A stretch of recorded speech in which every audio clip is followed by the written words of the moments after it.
What's up, everybody? Welcome to the Chop Shop. It's Wednesday, November the 30th. This is the NBA edition. I'm your host, Head Chopper. All I'm here to do is take a look at some DK salaries, some projected ownerships, give you some guys who are going to be high priced, and maybe some of the guys you can play in their place at a similar price range, or maybe even a little bit less, and get a decent performance out of some players I like tonight, basically.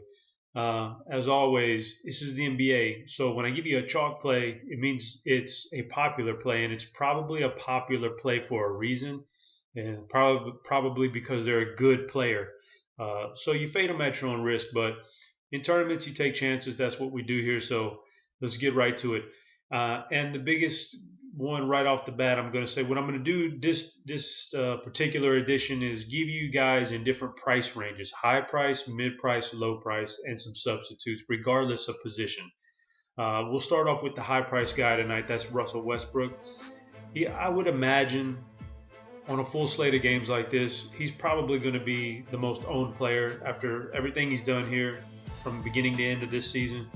I got a feeling that with all the options tonight, people will find a way to get him on their roster. So even at $12,600 on DraftKings, he's going to be a very popular play. Obviously, he's a great player and an easy threat for 60 points, and could even get up in the 80s tonight. That's just how good he is. So you fade him at your own risk, that's for sure. But if you want to save some money, a guy I'm looking at tonight that I think has a chance to put up a very, very good game for over $3,000 less is in the same game. It's his opposing point guard. It's John Wall. Wall's been very good this year, and over the last 5 games, he's been really good, averaging 49 DraftKings points per game. This matchup is solid for him against Westbrook, who tends to exert a lot of energy on offense and take a lot of gambles on defense, and that leads to opposing point guards having some pretty good games against him. So I don't mind playing John Wall, saving some money, and hoping that the balance of your roster offsets the huge score that Russell Westbrook is going to put up tonight, barring something crazy happening. Next, we'll go down to a little bit more of a mid-tier here, somewhere below the $7,000 range.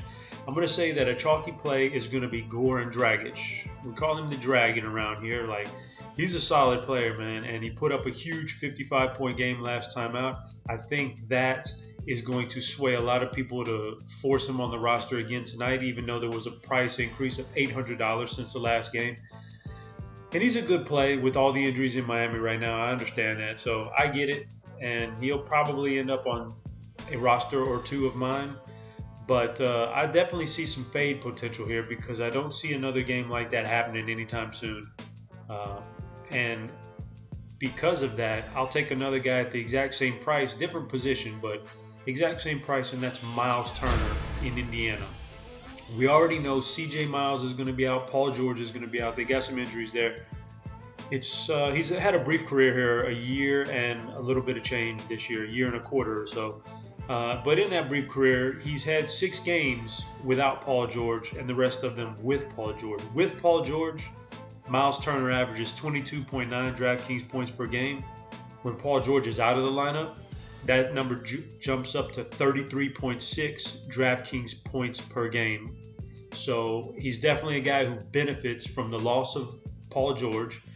I like him tonight at the same price as Dragic. I think he has a monster chance here to have a huge game. And Dragic could very well go down and go back to the regular 30-point scorer that he is, and Miles Turner could jump up into the 40s, and then you've got a huge edge on those guys. So that's that spot right there. I like a little Miles Turner tonight. Last but not least, let's go a little bit lower here. Let's climb down under $5,000.